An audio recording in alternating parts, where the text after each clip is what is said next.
Hi, my name is Mike Munson, doing my presentation for Accounting 6100 on my research paper.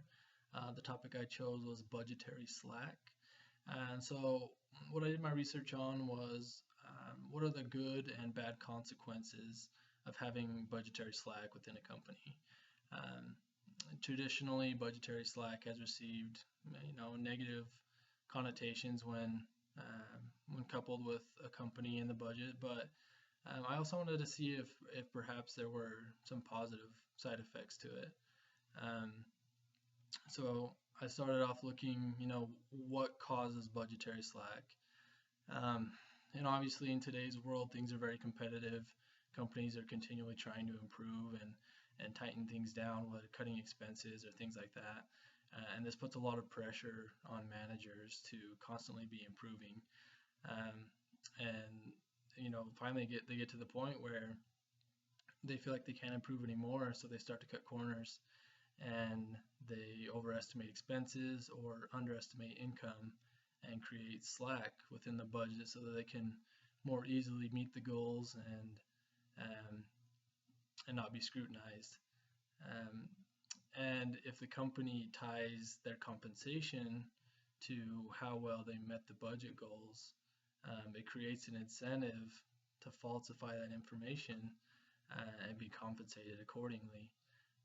So even though companies aren't aware of it, they may be unintentionally creating an incentive to, create budgetary slack.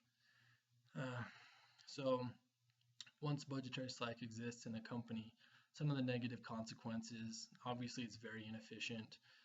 If a company isn't working as well as it could be, wasting a lot of materials.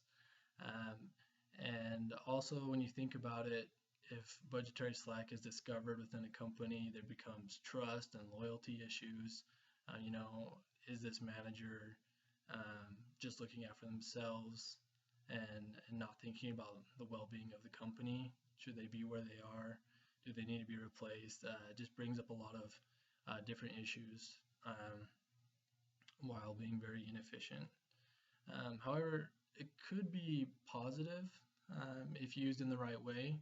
For example, if a manager can see that later in the year he expects sales to drop dramatically, he could underestimate income in the budget.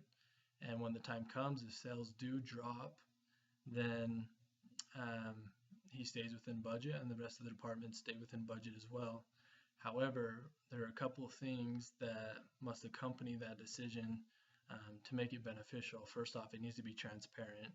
The executives need to know what is going on, how the slack was determined. It can't be outrageous.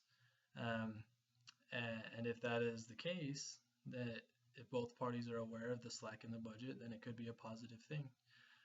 Also, there's a little research backing up that a little slack in the budget allows managers more time to do the day-to-day things, train employees, spend time with customers, things that really have priority in there for their position. And obviously, they're going to have less stress if they're not focused on always staying within the budget. So basically, it just makes for a happier manager. And those are just kind of common sense things where they're not being so stressed about breaking budget. Some of the things that a company can do to limit the negative consequences, they can use participative budgeting, where they include the manager in the budgetary process. They're more likely to stay within the budget if they help create it. And also they can use a different compensation method by not tying it to meeting budget goals, but tying it to some other performance measure, which isn't so readily violated. So just in closing, a company is always going to have budgetary slack. It's up to the company whether they make it positive or negative by the way they manage and use their compensation methods. Okay, that's all I have. Thanks.